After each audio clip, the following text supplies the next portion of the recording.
Hello दोस्तों, तो आज हम सॉल्व करेंगे अपने क्वाड्रेटिक इक्वेशन की कुछ बेसिक प्रॉब्लम। इसमें हमारा पहला क्वेश्चन है X square plus X plus one is equal to zero. ये हमें एक क्वाड्रेटिक इक्वेशन बेसिक गिवन है, इसके हमें रूट फाइंड करने हैं। तो रूट फाइंड करने के लिए हमने दो मेथड बताया था, एक तो फॉर्मूला अप्लाई कर सकते हैं, दूसरा बाय फैक्टराइजेशन। तो हम फॉर्मूला अप्लाई करके देखते हैं। तो फॉर्मूले में ये था कि एक्स की जो वैल्यू होगी वो minus B plus minus root के अंदर B square minus 4ac upon 2 times of A होती है। ये हमने पढ़ रखा है।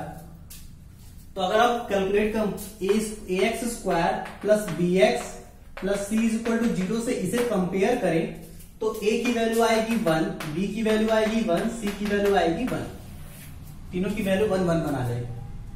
तो जो x की वैल्यू होगी, अगर हम उस वैल्यू को इस इक्वेशन में पुट करें तो x की जो वैल्यू आएगी वो आएगी -1 प्लस माइनस रूट के अंदर 1 minus 4 upon 2 which is equal to -1 plus minus root -3 upon 2।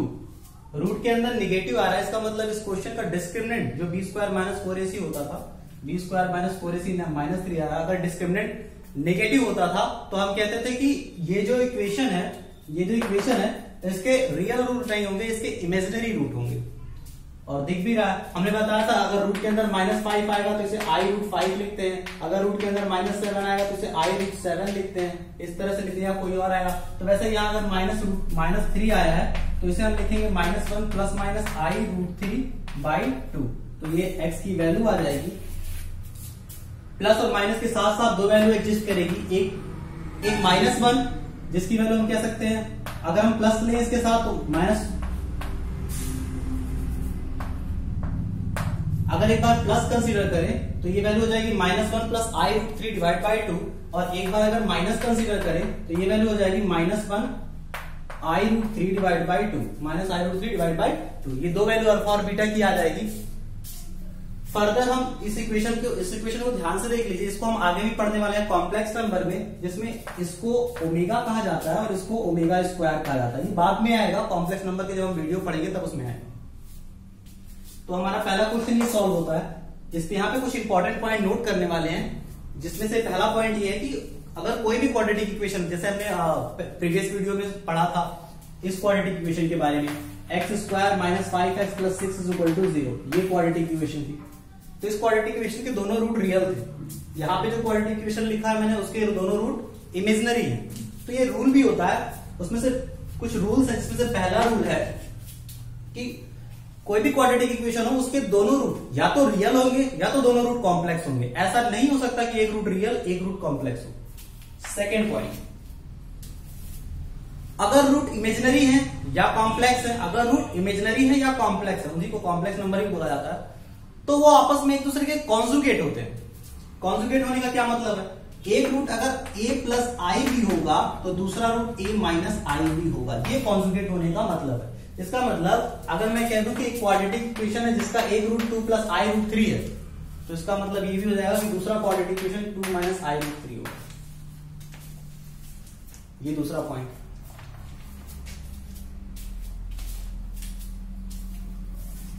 अब हम सॉल्व करते हैं अपना नेक्स्ट क्वेश्चन।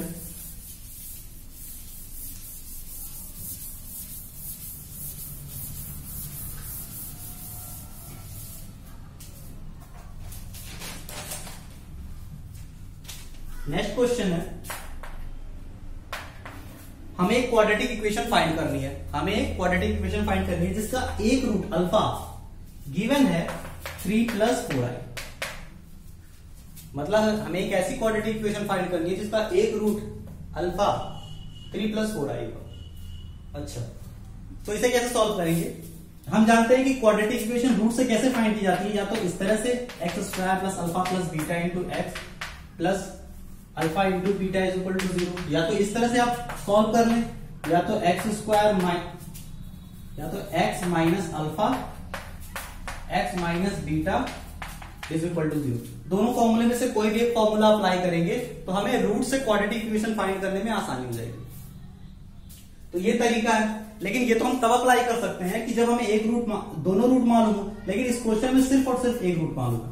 तो दूसरा रूट कैसे लाएंगे? देखिए, हम जानते हैं कि क्वाड्रेटिक इक्वेशन के दोनों रूट या तो इमेजिनरी होंगे या तो फिर कॉम्प्लेक्स होंगे। और अगर दोनों रूट या तो इमेजिनरी होंगे या तो रियल होंगे।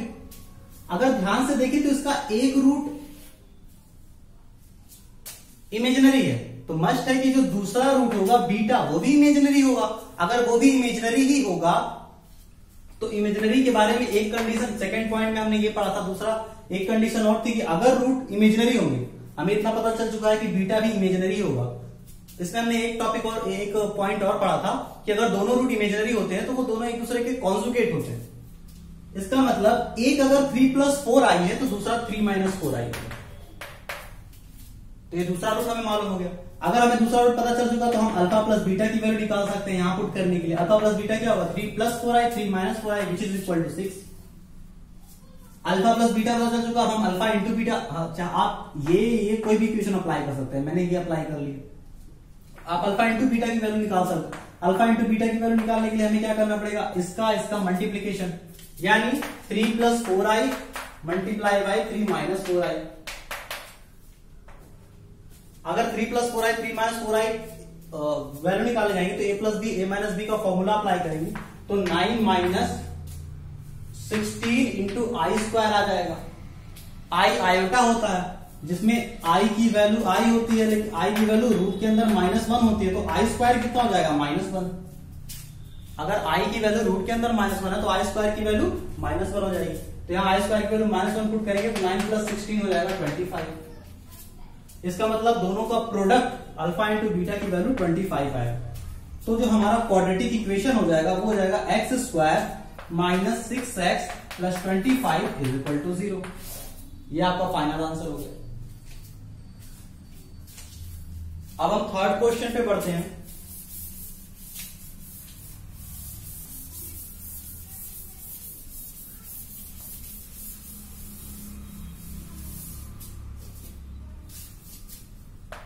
थर्ड क्वेश्चन इज गिवन है एक quadratic equation x² + px + q = 0। ये हमें एक क्वाड्रेटिक इक्वेशन गिवन है जिसमें हमें p और q की वैल्यू फाइंड करनी है और इसका एक रूट अल्फा = 5 + 3i गिवन है। तो हमें एक रूट मालूम है 5 + 3i और क्वाड्रेटिक इक्वेशन मालूम है, हमें इस क्वाड्रेटिक इक्वेशन में p और q की वैल्यू फाइंड करनी है। अच्छा, फिर से वही सेम क्वेश्चन अभी हमने पढ़ा, अगर एक रूट कॉम्प्लेक्स है या इमेजिनरी है तो दूसरा वाला जो बीटा होगा वो भी कॉम्प्लेक्स होगा या इमेजिनरी होगा। ये हमें मालूम हो गया क्योंकि हम जानते हैं कॉम्प्लेक्स क्वाड्रेटिक इक्वेशन के दोनों रूट या तो इमेजिनरी होते हैं या तो कॉम्प्लेक्स होते हैं। और अगर वो कॉम्प्लेक्स होते हैं या इमेजिनरी होते हैं तो एक दूसरे का कॉन्जुगेट होते हैं। एक अगर 5 + 3i तो दूसरा 5 - 3i हो जाएगा। अच्छा, अगर देखें तो इसके अल्फा प्लस बीटा की वैल्यू क्या होगी, -p, क्योंकि अल्फा प्लस बीटा की वैल्यू हम जानते हैं प्रॉपर्टी ऑफ प्रीवियस वीडियो में हमने प्रॉपर्टी ऑफ रूट्स में पढ़ा था कि sum of root is equal to -b upon होता है। तो -b के प्लेस पे यहाँ पे क्या है, -b के प्लेस पे क्या है, b के प्लेस पे p है, तो यहाँ पे -b आ जाएगा। और अल्फा इंटू बीटा की वैल्यू c अपान होती है, तो c के प्लेस पे क्या है, q। तो अगर हम q की वैल्यू फाइंड करना चाहते हैं तो अल्फा इंटू बीटा कर दें, अगर हम p की वैल्यू फाइंड करना चाहते हैं तो अल्फा प्लस बीटा करके निगेटिव से मल्टीप्लाई कर दें। तो अब अल्फा प्लस बीटा की वैल्यू फाइंड करते हैं। अल्फा प्लस बीटा की वैल्यू इन दोनों को हम ऐड करेंगे तो 5 + 3i 5 - 3i ऐड करेंगे, ये दोनों कट जाएगा, आ जाएगा 10। तो minus times of alpha plus beta is equal to p is equal to minus times of alpha plus beta is equal to 10। ये हमारी p की वैल्यू आ गई। अब हमें q की वैल्यू फाइंड करनी है तो इन दोनों का प्रोडक्ट करेंगे, क्योंकि q इन दोनों का प्रोडक्ट है। प्रोडक्ट करेंगे a + b 5 + 3i into 5 - 3i, a + b a - b apply करेंगे 25 - 9i² आ जाएगा। i² की वैल्यू -1 होती है तो ये 25 + 9 आ जाएगा, 25 + 9 34 होता है। इसका मतलब q की वैल्यू 34 आ गई। तो इस तरह से हम p और q की वैल्यू फाइंड कर सकते हैं। हम नेक्स्ट क्वेश्चन की तरफ बढ़ते हैं।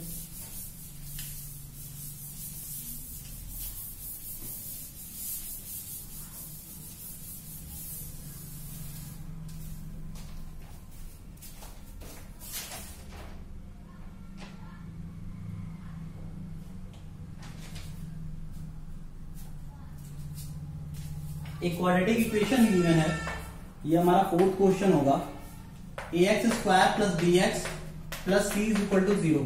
ये क्वाड्रेटिक इक्वेशन है जिसके रूट अल्फा और बीटा गिवन है। हमें क्वेश्चन में ये दिया गया है कि एक क्वाड्रेटिक इक्वेशन है ax square bx plus c equal to 0 जिसके दोनों रूट अल्फा और बीटा है। हमें एक ऐसी क्वाड्रेटिक इक्वेशन बताना है जिसके रूट अल्फा इंटू बीटा और बीटा अपान अल्फा होंगे। यानी हमें एक ऐसी क्वाड्रेटिक इक्वेशन बताना है जिसके जो रूट होंगे वो अल्फा अपान बीटा और बीटा अपान अल्फा होंगे। जैसे इसके रूट अल्फा कॉमा बीटा है, अल्फा कॉमा बीटा है, वैसे इसके root alpha upon beta comma beta upon alpha होंगे। यानी अगर हम उस क्वाड्रेटिक इक्वेशन के रूट्स को अल्फा 1 और बीटा 1 मान लें तो अल्फा 1 की वैल्यू अल्फा अपान बीटा होगी और बीटा 1 की वैल्यू बीटा अपान अल्फा होगी। ये हमें फाइंड करना है। ऐसी क्वाड्रेटिक इक्वेशन जिसके रूट अल्फा 1 और अल्फा, एक ऐसी क्वाड्रेटिक इक्वेशन फाइंड करनी है जिसके रूट अल्फा 1 और बीटा 1 होंगे, जिसमें अल्फा 1 की वैल्यू अल्फा अपान बीटा होगी और बीटा 1 की वैल्यू बीटा अपान अल्फा होगी। ये हमें फाइंड करना है। तो अगर हम फॉर्मूले के अकॉर्डिंग जाएं तो हम जानते हैं x square minus alpha 1 plus beta 1, क्योंकि दूसरी इक्वेशन जो हमें फाइंड करनी है तो उसके रूट हमने अल्फा 1 बीटा 1 माना है। X plus alpha 1 into beta 1 is equal to 0। ये हमारा आंसर होना चाहिए। ये हमारा आंसर होना चाहिए। अगर हम फॉर्मूले क्वाड्रेटिक इक्वेशन कैसे फाइंड करते हैं उस फॉर्मूले पे जाएंगे तो यानी हमें इस प्रॉब्लम को सॉल्व करने के लिए हमें अल्फा 1 प्लस बीटा 1 की वैल्यू चाहिए होगी और अल्फा 1 इंटू बीटा 1 की वैल्यू चाहिए होगी। तो देखिए वो कैसे मिलेगी।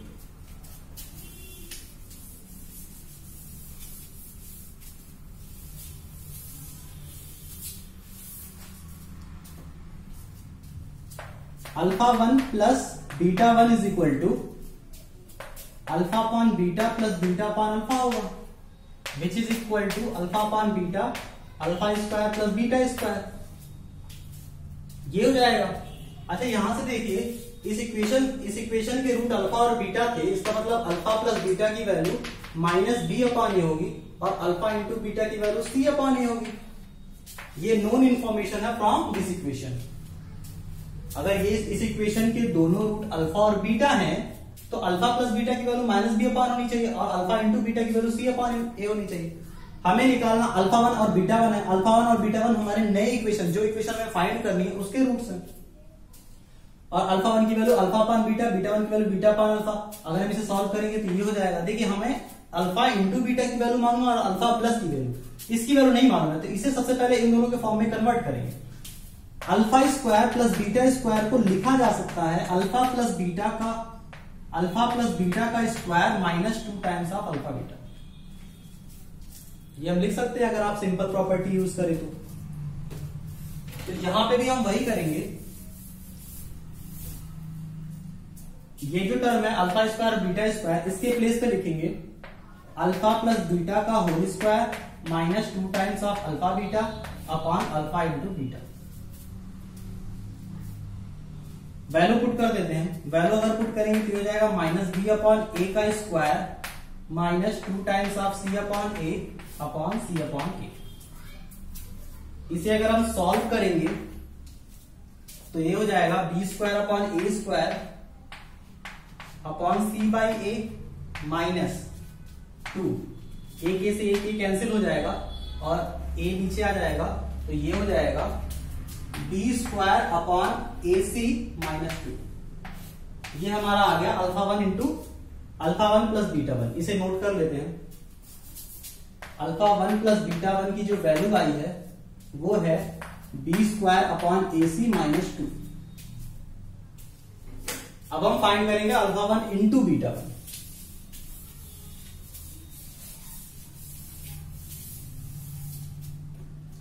अगर अल्फा 1 इंटू बीटा 1 की वैल्यू फाइंड करें तो अल्फा 1 की value alpha upon beta into beta upon alpha, ये कैंसिल होके आ जाएगी 1। इसका मतलब अल्फा 1 इंटू बीटा 1 की वैल्यू 1 आ गई। तो अल्फा 1 प्लस बीटा 1 आ गया, अल्फा 1 इंटू बीटा 1 आ गया, तो हमें इक्वेशन मिल गई। इक्वेशन क्या हो जाएगी X square minus sum of root alpha 1 plus beta 1, तो ये हो जाएगा B square minus A C minus 2 X plus product of root 1 is equal to 0। तो ये हमारा फाइनल आंसर आ जाएगा।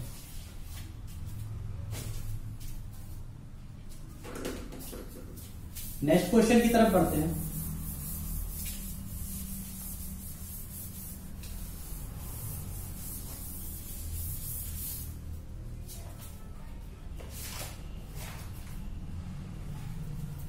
क्वेश्चन नंबर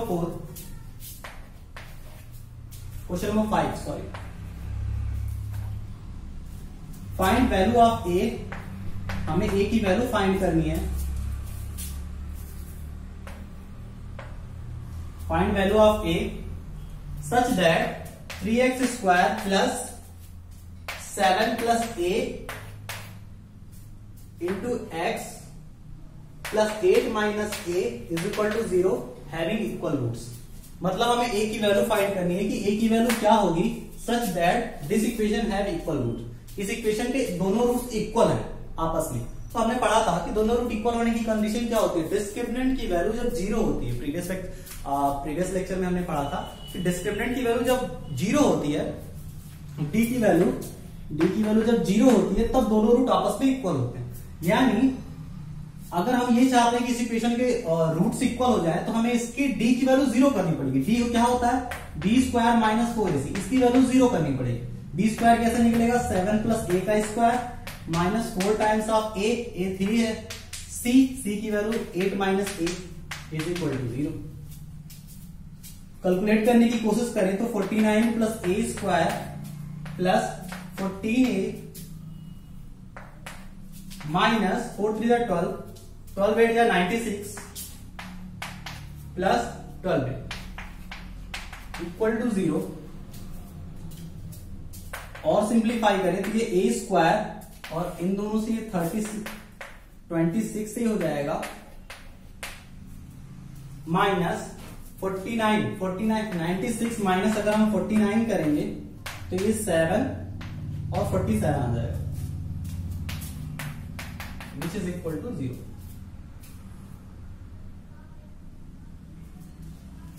तो ये हमारा इक्वेशन बनता है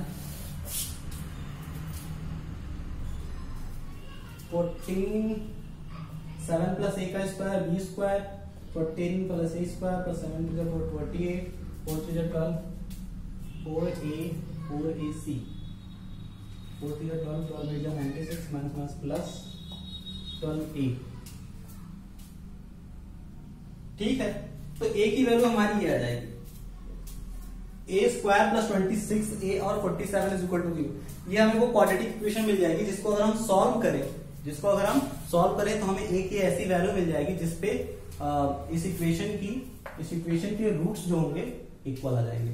आप इस क्वाड्रेटिक इक्वेशन को सॉल्व कर लीजिएगा, या तो आप फॉर्मूला अप्लाई कर लीजिएगा या तो आप फैक्टराइजेशन ट्राई करिएगा। वैसे फैक्टराइजेशन होना मुश्किल है क्योंकि यहाँ 47 है, तो मोस्ट प्रोबेबली आप फॉर्मूला अप्लाई करेंगे तो a की वैल्यू आपको मिल जाएगी। ठीक है, नेक्स्ट क्वेश्चन देखते हैं।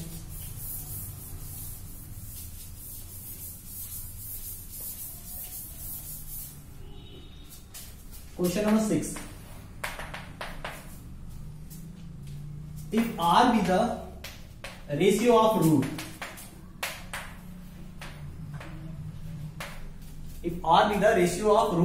of a quadratic equation ax square plus bx plus c is equal to 0.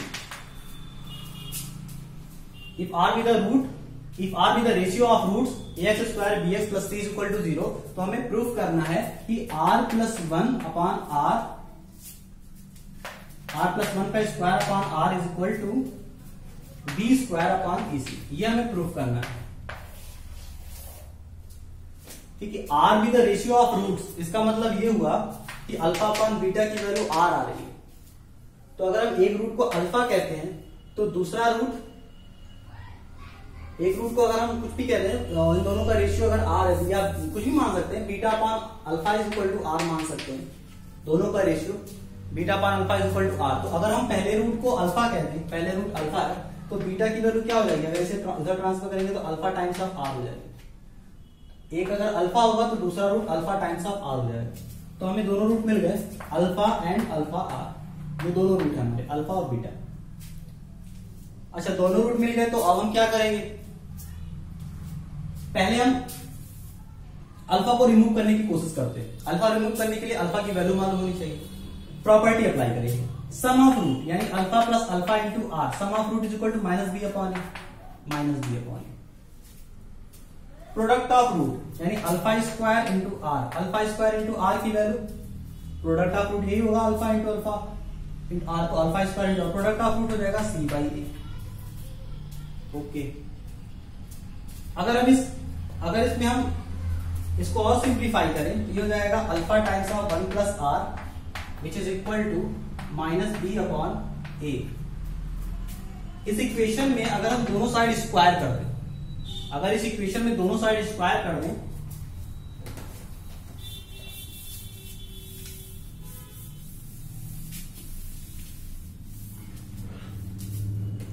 अगर इस इक्वेशन में हम दोनों साइड स्क्वायर कर दें तो ये इक्वेशन बन जाती है r square r plus one alpha square r plus one which is equal to B square upon A square. Second equation हमारे पास है alpha square r is equal to c upon ए।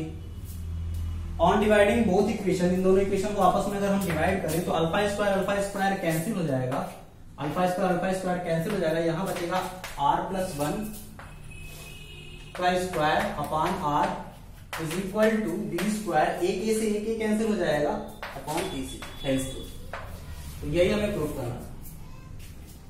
तो इस तरह से हमारा ये भी आंसर आ जाएगा। Thank you.